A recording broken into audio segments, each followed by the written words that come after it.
Look at yourself for a moment. Really look. Not the version you show the world, not the mask you wear to keep people comfortable. I'm talking about the raw, unfiltered version of you. Your ambitions, your fears, the ideas you secretly cradle in the quiet of your mind. Now ask yourself, how many of those ideas are still just dreams, floating like clouds with no shape, no plan, no roadmap? If you're honest, the answer is probably too many. And that, my friend, is exactly why you're not living at your full potential. Dreams without strategy are just entertainment. They are illusions. And you deserve more than illusions. You deserve a life designed, a life crafted intentionally, a life that screams purpose at every step you take. Think about it. How many times have you felt that spark of excitement, only to watch it fizzle out because you didn't know how to turn it into action? That spark is not a gift. It's a warning. It's telling you you need strategy. Dreams are the fuel, but strategy is the engine. Without the engine, that fuel burns out, leaving only smoke and regret. And I refuse to let that be your story. Today, we start building something real. Today, we stop guessing and start designing. You see, too many people wander through life thinking success will come to them. They hope, they wish, they fantasize, and then they wonder why nothing changes. That's not failure, it's predictable. Because without a strategy, you are reacting to life, not creating it. Napoleon Hill once said, "A goal is a dream with a deadline." And Earl Nightingale reminded us that people with clear written goals and a plan to achieve them succeed because they know where they are going. If you have no plan, you are a leaf in the wind. You float, you drift, you end up wherever chance drops you. That's not living, that's surviving. So let's start by cutting through the noise. Strategy starts with clarity. You need to know precisely what you want. Not vaguely, not in a someday way, but exactly. Not just, I want to be rich, but I want to create a business that generates X dollars annually while providing value to Y people. Not just, I want to be healthy, but I will exercise 4 times a week, follow this nutrition plan, and track my progress with metrics that matter. Vague dreams are a trap. Precision is power. Now, let's talk about your why. Why does this goal matter to you? Dale Carnegie once wrote, "People rarely succeed unless they have fun in what they are doing." But fun isn't the only motivator. Deep, burning purpose is. You need to connect your goal to something that ignites your core. If you're chasing goals because someone told you it's the right thing to do, or because it looks impressive on Instagram, forget it. That path leads nowhere. Your strategy must be built on a foundation that only you can define. Your values, your mission, your life purpose. Without that, even the clearest roadmap will crumble when obstacles hit. And obstacles will hit. Life doesn't apologize. The people around you won't hand you success. Fortune doesn't knock on doors. It shows up where preparation meets opportunity. Your strategy must account for resistance, for fatigue, for doubt. It's easy to stay motivated for a week. It's easy to follow a plan for a month. The test is consistency, persistence, and resilience when no one is cheering.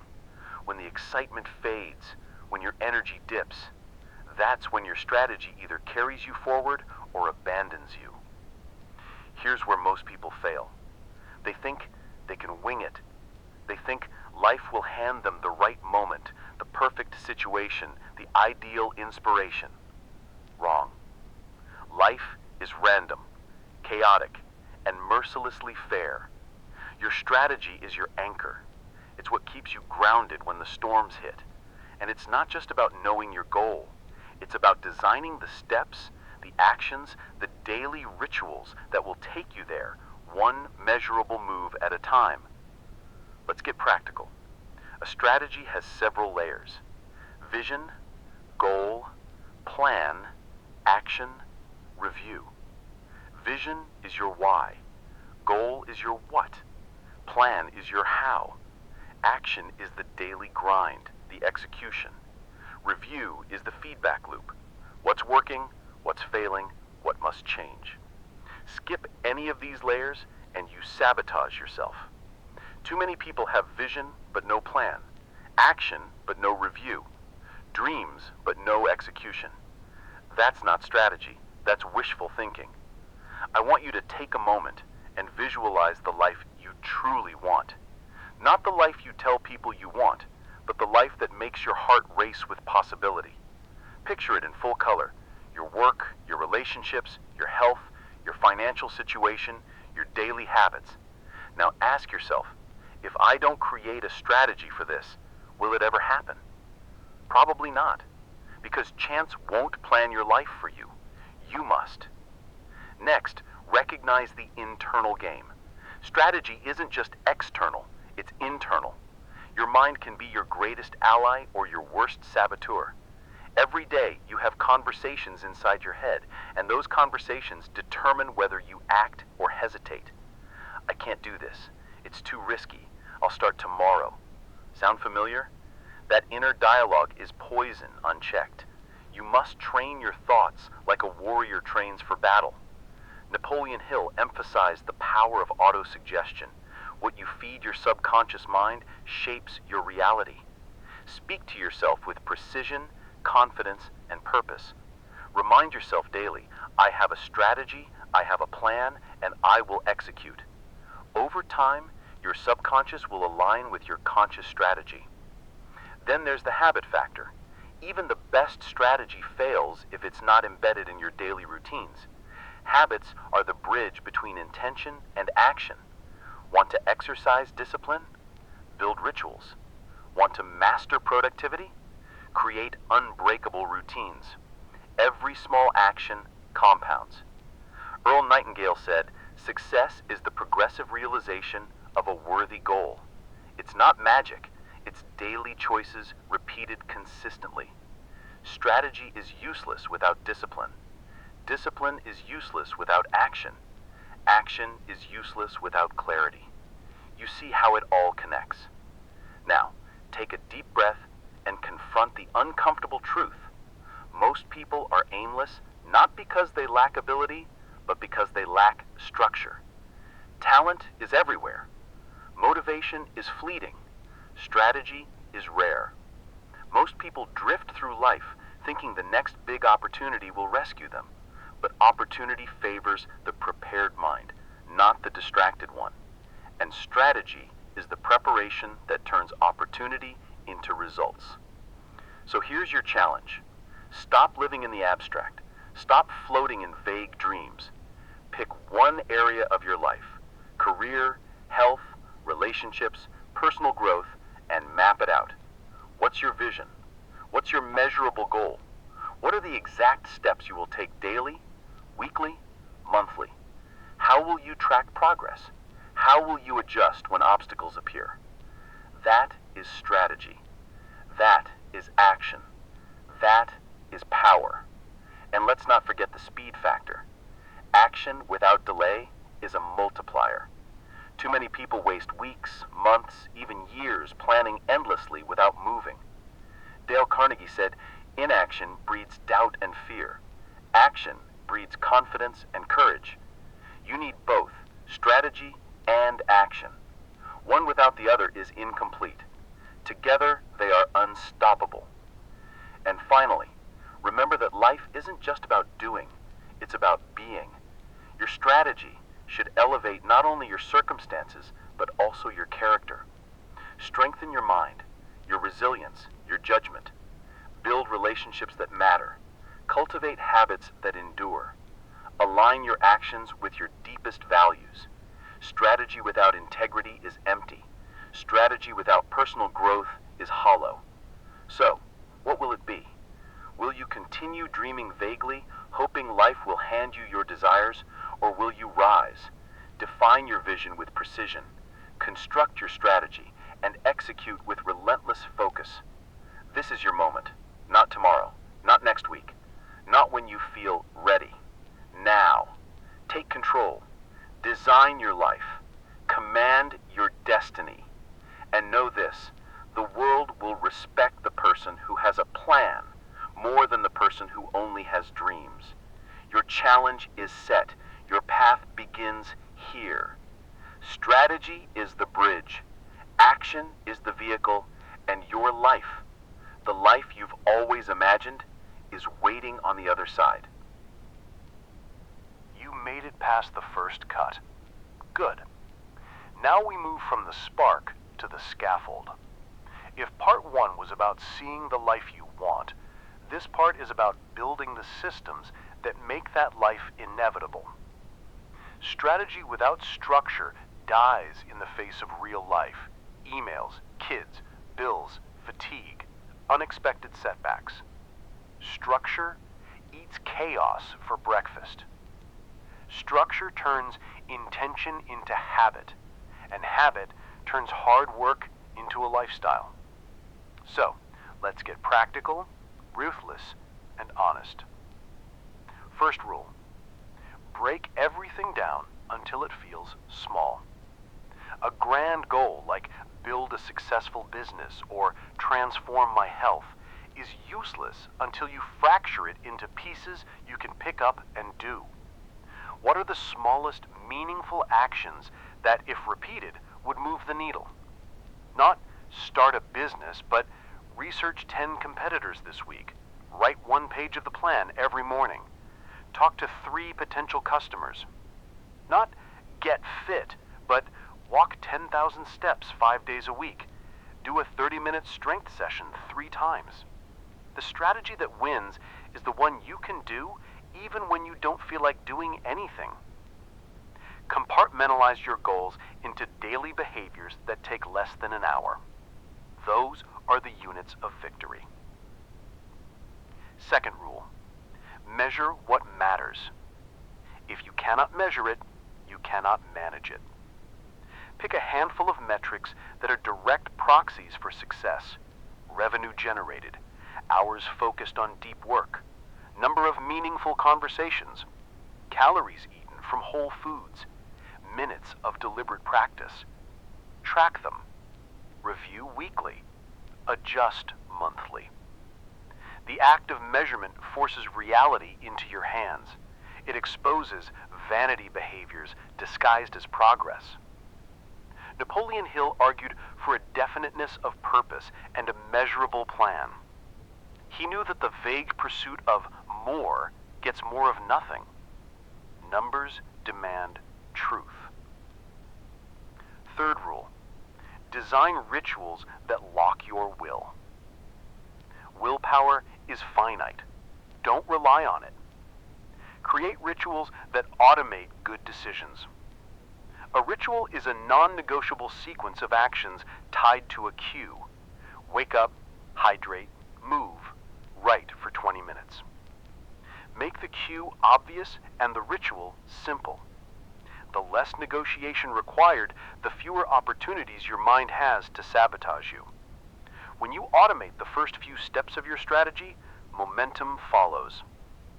Earl Nightingale reminded us that success is the progressive realization of a worthy ideal, meaning success is built by repeated steps aligned to an ideal. Rituals are those repeated steps. Fourth rule: protect your time like it's money, because it is. The currency of strategy is attention. If your attention is fragmented by endless scrolling, meetings with no agenda, or constant interruptions, your strategy will wither. Use blocks of time, sacred, protected blocks for deep work. Turn off notifications. Set a clear start and stop. Tell people when you're unavailable. Treat your time blocks like a courtroom appointment. No excuses, no rescheduling without cause. This is not rigid asceticism. This is respect for the most finite resource you have. Fifth rule: fail fast, iterate faster. Perfection is the enemy of progress. Too many people stall waiting to get it right. You will not get it right the first time. Launch the prototype of your plan. Test assumptions. Learn and refine. Each iteration should answer a crucial question. Is this moving me closer? If yes, double down. If not, cut it. Ask yourself every month, what produced results? What wasted time? What must I stop doing?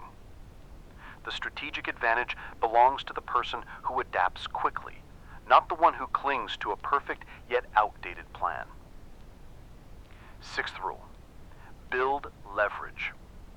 Leverage means multiplying your effect without multiplying your effort. It can be tools, processes, people, or systems. Automate repetitive tasks with templates and tech. Delegate tasks that someone else can do 80% as well, while you focus on the 20% that only you can do. Teach someone to run the parts of your idea that do not require your genius. Invest in skills that scale. Writing once to educate many. Building a process that repeats. Creating content that compounds. Financial leverage also matters. Minimize unnecessary expenses. Reinvest intelligently, and use simple budgeting to route resources to growth. Seventh rule, refine your inner narrative. Your strategy will be undermined if your internal story is weak. The person who says, "I'm not a morning person," or "I'm just not cut out for this," gives power to excuses. Replace those scripts. You are not fixed. You are an apprentice of improvement. Speak in the active tense to yourself. I build, I learn, I execute. Dale Carnegie taught the power of conviction in communication. Convince yourself first. Your inner script should be evidence-based and less sentimental. If you've done hard things before, list them. Use those victories as data points, proving you can execute again. Eighth rule, choose your fights. You do not need to win every battle. Strategy demands you prioritize ruthlessly. If attention is scarce, pick the projects that align with your highest values and greatest impact. Say no to what distracts. Saying no is not selfish, it is selective. It protects your ability to win the battles that define your life. When you cut the noise, your priorities gain clarity. Ninth rule, recruit accountability. Strategy is lonely when you try to do it alone. Find mentors, peers, or a small group committed to growth. Report your progress. Get honest feedback. Accountability accelerates execution because it adds social cost to failure and social reward to progress. You don't need everyone to believe. You need a few people who will push you, correct you, and hold you to your word. 10th rule, plan for friction. Expect resistance. Plan breakpoints in your strategy where you will push harder, rest intentionally, and adapt. Set mini goals to create momentum. These are the chargeable batteries that give you energy when the main goal feels distant. When you foresee obstacles, you neutralize their power. If finances might dry up, build a buffer. If your energy ebbs, schedule recovery weeks. Anticipation is an underrated strategic tool. Now let's talk about social intelligence as strategy. Your relationships are not incidental. They are infrastructure. People who succeed strategically understand influence as service, not manipulation. Build trust through consistency, vulnerability, and delivering value. Be the person who shows up. Be the person who remembers names, follows through, and amplifies others' wins. That is charismatic influence. Quiet, rooted in integrity, and more effective than any hard sell. Use persuasion as a craft.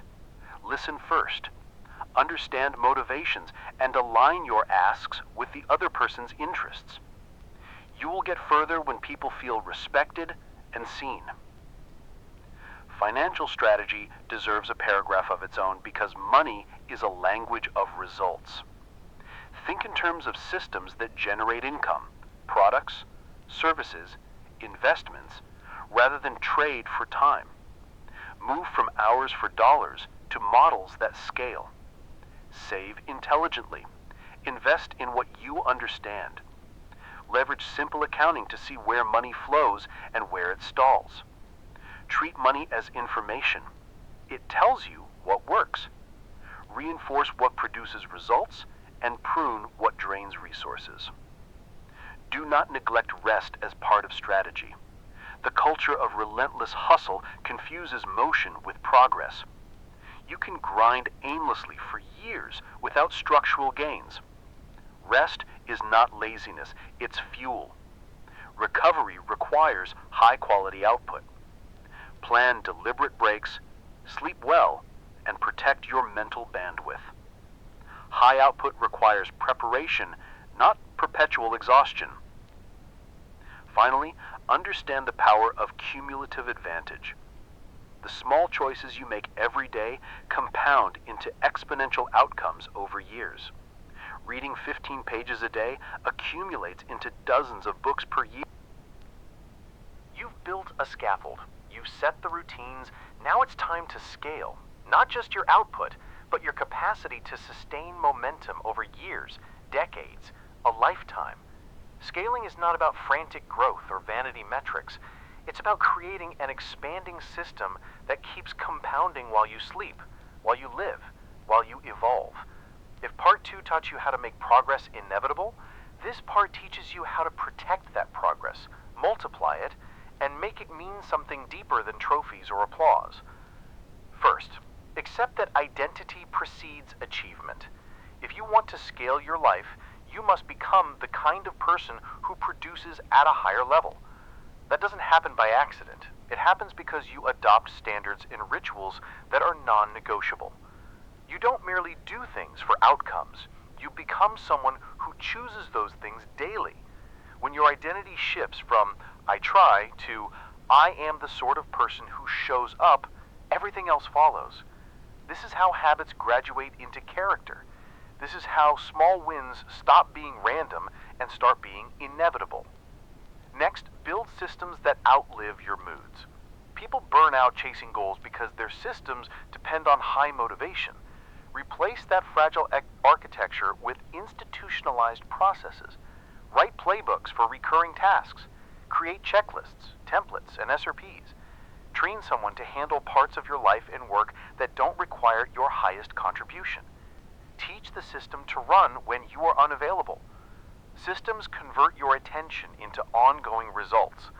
They are your financial and creative inheritance in real time. Protect your edge by protecting your time, your health, and your attention. There's no dramatic secret. It's consistent defense. Sleep is not negotiable. Cognitive performance is not a luxury. It's strategy. Nutrition, movement, and deliberate recovery create the bandwidth for high-quality decisions. Guard your calendar like a fortress. Limit meetings, resist the tyranny of urgent but trivial requests, and schedule blocks for creative, strategic thinking. You are not a machine to be used. You are an architect of outcomes. High-quality output stems from high-quality inputs. Learn to scale through leverage. Leverage of capital, leverage of time, leverage of people, leverage of content. Put systems in place where one action leads to multiple returns. Write one framework that serves many audiences. Build products or services that sell without your constant presence. Use automation where it accelerates impact. And invest in people who multiply your reach. Teammates, collaborators, mentors, and community. The right relationships are leveraged like none other. They extend influence, create opportunities, and become mirrors that reveal blind spots. Speaking of relationships, cultivate the art of strategic generosity. True influence is born from value you give before you take. When you show up for people, when you lift others while you climb, networks form that are resilient and generous in return. This is not manipulation. This is long-term thinking. Help others solve real problems. Be the person who notices, who remembers, who follows through. people will remember that. Influence built on consistent, authentic value turns into lasting partnerships and unexpected openings, the kind of openings strategy alone seldom conjures. Keep learning, but learn with an edge. Passive consumption of knowledge is comfortable. Applied learning is violent. Read selectively, prioritize depth over breadth, and immediately apply what you consume. If you read a principle, test it this week. If you hear a technique, implement it now. The fastest learners are those who convert theory into experiments. Napoleon Hill's insistence on definiteness of purpose implies a commitment to action. When your reading becomes your lab, knowledge compounds into skill, and skill compounds into advantage. Manage your narrative publicly and privately. You must be clear with the world about what you stand for and precise with yourself about what you tolerate. Public narrative attracts opportunities. Private narrative preserves your foundations. Decide what you will loudly pursue and what you will quietly protect. Share work that signals competence and values, but reserve energy for building what matters. Clarity breeds trust. Unclear people are easily ignored. Create friction for what you must resist and remove friction for what you want to multiply. Want to read more? Leave a book by your bed. Block social apps during your reading hour. Want to write? Make the first draft requirement ridiculously small, 300 words a day, and set an alarm that forces you to begin. Conversely, put obstacles in front of bad habits. Make junk food harder to access. Make impulse scrolling require two-factor hurdles. Create financial friction that prevents impulsive purchases. Designing your environment is strategy in action. You are not weaker than temptation. You simply need to be smarter than it. Plan for long arcs. Strategy is often judged by short-term bursts, but real mastery chooses decades. Set 10-year guardrails and 1-year goals that ladder into them. Ask yourself, what kind of person do I want to be in 5 years, 10 years? What systems must be in place to ensure that growth? These guardrails reduce noise and keep you aligned when trends distract. The future isn't a guess. It's a set of choices you make daily that compound. Be deliberate. Become a student of resilience. Resilience is not stoic endurance. It is adaptive strength. You develop it by exposing yourself to controlled stress, not to break you, but to reveal how you respond and how to improve. Embrace calibrated discomfort, cold exposure, public speaking, tough conversations, creative failure. These are labs for your nerves. They sharpen tolerance for risk and increase your capacity to handle larger challenges. When setbacks come, and they will, you will rebound faster because you practiced the rebound. Guard your moral access. Strategy without ethics corrodes everything. The easiest path may sometimes produce results quickly, but the long-term cost is real. Damaged trust, burnt relationships, compromised self-respect. Build stakes into your integrity. Tell someone your commitments. Set public deadlines. Align incentives so that the right choice also benefits you materially and socially.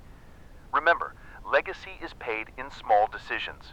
Choose dignity over short-term gain, and you'll build a life others respect and a reputation that accelerates opportunity. Invest in mentorship and in being mentored. Mentors compress time. A well-chosen mentor helps you skip years of avoidable mistakes. But be ruthless about the mentorship you accept. Seek those who have walked the path you aspire to, not just those who speak well. And be a mentor too. Teaching clarifies thinking, refines your systems, and creates a ripple that strengthens your community. Mentorship is both a strategic asset and a responsibility. Design your metrics around outcomes, not vanity. Track what leads to long-term health, financial margins, customer retention, relationship depth, knowledge applied, hours of deep work. Vanity metrics flatter the ego but mislead the strategy. Commit to a reporting cadence. Weekly check-ins on execution, monthly reviews on tactics, quarterly reevaluations of direction. Keep your plan flexible, your measurements strict, and your courage intact to make hard changes when the data demands it. Celebrate deliberately. Scaling is a grind. Gratitude and celebration are fuel. Savor milestones, but don't mistake them for the finish line. Recognize progress publicly and privately. This strengthens identity and reinforces the behaviors that produced the progress. It also makes the work human. If you're always moving and never pausing to appreciate, you risk becoming an efficient machine without a soul. Anchored your goals to meaning. Growth without meaning is a treadmill. Revisit the deeper question. Why does success matter to you beyond status? Who are you becoming in the process? How will your gains improve the lives of people you love, your community, or the world? The meaning you attach transforms motivation into mission. When your strategy is in service of something larger, endurance becomes joyful rather than merely dutiful. And finally, prepare to leave things behind. Scaling inevitably involves trade-offs. You will abandon identities, relationships, possessions, or comforts that no longer serve the life you design. That's not loss, that's refinement. Let go without regret. Cling only to things that align with the person you are becoming. This ruthless clarity frees energy to multiply what matters. Your short task for this phase, pick one system that currently depends on you and document how to transfer 50% of its work to a process, tool, or person within 90 days. If you're solo, start with automation or batching. If you have a small team, codify a handoff. Name the outputs you expect, the checks you'll run, and the cadence of review. This is how you scale from a one-person sprint to a sustainable marathon. You're not building a quick empire. You're building an ecosystem of habits, relationships, systems, and meaning. Keep the big picture in view, but obsess over the next small step.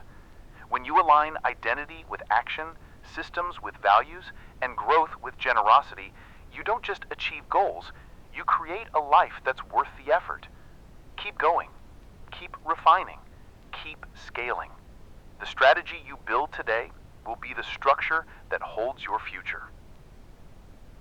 This is the part where it all comes together. You've seen the vision, built the scaffold, scaled the systems. Now you integrate everything into a life that doesn't wobble when pressure hits. Integration isn't glamorous. It's not a viral clip or an overnight win. It's the quiet, persistent folding of your highest intentions into your daily reality until they become indistinguishable from who you are. The person who integrates strategy with living is the person who wins for decades, not for a season.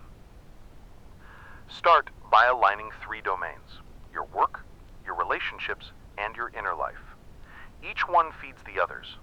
If your work gives you purpose but drains your health, the win is temporary.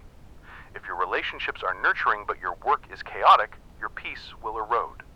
If your inner life, the stories you tell yourself, is brittle, you will sabotage progress without realizing it. True integration balances these domains with practical rules. Schedule what energizes you, guard what grounds you, and practice self-talk that fuels action. When they align, momentum becomes a natural state instead of an effortful act. Practice strategic rhythm. Life moves in cycles: days, weeks, quarters, seasons. Use those cycles to plan different intensities of effort. Have phases of high output where you push hard, and phases of recovery where you consolidate gains. The pattern of sprint then recover outlasts endless sprinting. Build your year like a conductor builds a symphony: crescendos of focused work, followed by rests that deepen the music. This rhythm protects your health and sharpens your edge. Embed feedback loops everywhere. A strategy that never checks itself is a strategy doomed to drift. Create simple, brutal feedback systems. Weekly reviews that ask what moved the needle. Monthly reflections that map progress to intention. Quarterly pivots that realign your roadmap to reality. Use metrics that matter, but also listen to what your energy and relationships tell you. Data plus nuance wins. When your feedback is honest, adjustments become easy because they are evidence-based, not ego-based. Keep sharpening your tools. Skill atrophies without use, and innovation stagnates without challenge. Commit to a principled cycle of learning. Pick one high-leverage skill per quarter and apply it immediately. If you study persuasion, practice it in real conversations.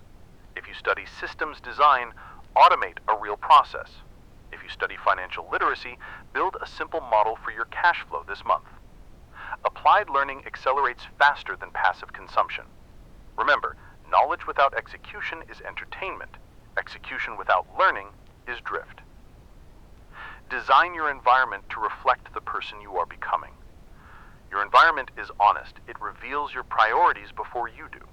If your desk is a mess, your plans will be messy.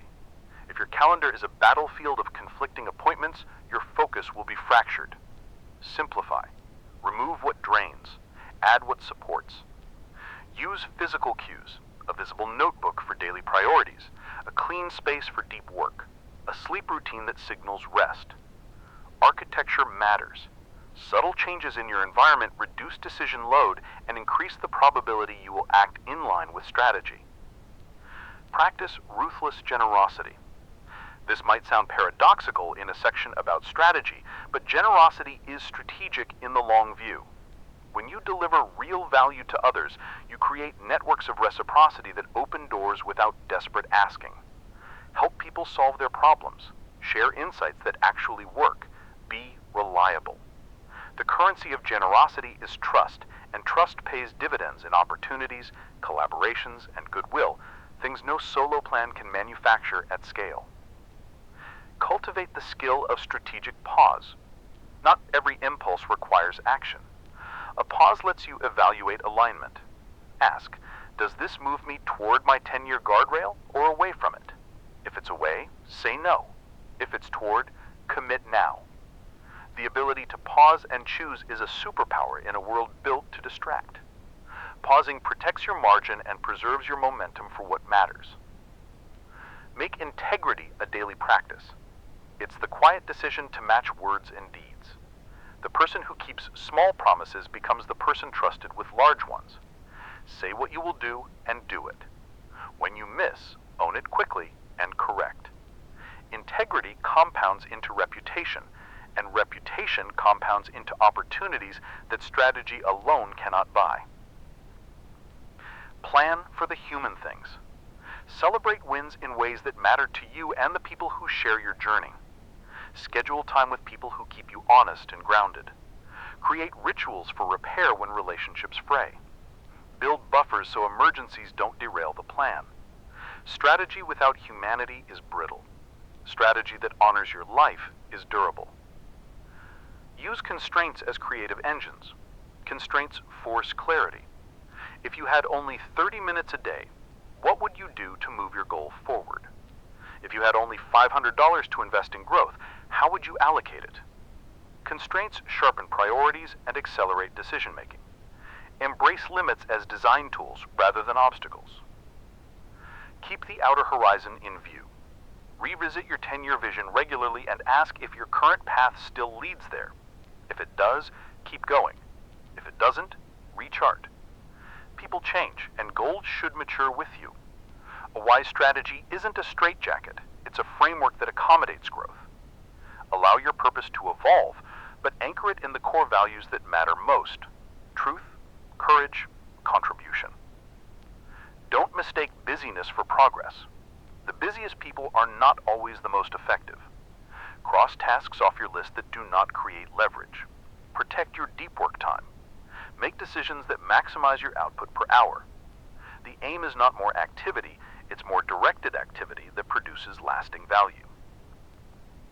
Practice the art of decisive endings. Know when a project, relationship, or habit must end. Holding on to something because of sunk costs steals energy. Endings create space for beginnings. Execute endings with clarity and dignity, not as failures, but as strategic reallocations of your scarce resources. Invest in rituals of reflection. At the end of each month, write a short note. 3 wins, 3 lessons, 3 next steps. This simple discipline converts experience into wisdom. It prevents repetition of the same mistakes and seeds fresh experiments. The habit of reflection is the engine of continuous improvement.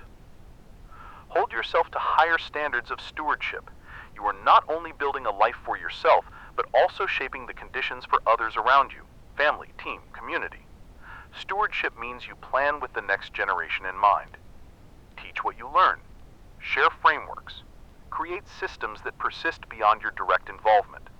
That's how small, intentional actions ripple outward. When doubt creeps in, remember this. Your future self is counting on your present decisions. The person you will become depends on the choices you make today, especially when no one is watching. Commit to the tiny acts that align with your highest self. They add up in ways that surprise you years from now. Earl Nightingale said, "We become what we think about." Shape those thoughts with strategy and discipline, and watch the person you envision emerge. Use the power of public commitment. When you declare a goal to others, you raise the social cost of failure and the social reward of success. Tell a handful of people you respect about your plan. Ask them to check in. The simple act of announcing amplifies accountability and clarity. But be selective. Public commitment works best when the people you choose are aligned with integrity and direct feedback, not merely encouragement. Now finish with a fierce, clear challenge. In the next 24 hours, write down your 10-year guardrail in one sentence. In the next 7 days, design a 90-day tactical plan that lists daily actions and 3 measurable metrics. In the next 30 days, run the experiment. Execute, track, and report to someone who will hold you to your word. These are not soft suggestions. They are the first sequence of a life-altering habit. Start small, but start now. You will face hard days. You will question the path. You will be tempted by shortcuts. Do not be surprised. The road of real gain is narrow and well-worn because few choose it. But you have already chosen to read, to act, to build. Let the work deepen you. Let the strategy refine you. Let the life you design be generous, steady, and brave. Now, rise. Define the sentence that becomes your North Star. Build the 90-day plan that makes the sentence inevitable. Take the first measurable step within today. The life you imagine is not a distant mirage. It's a composition of your present choices. Compose boldly. Compose with discipline. Compose with meaning. This is your video's last line, but not your last day. Go make this one count.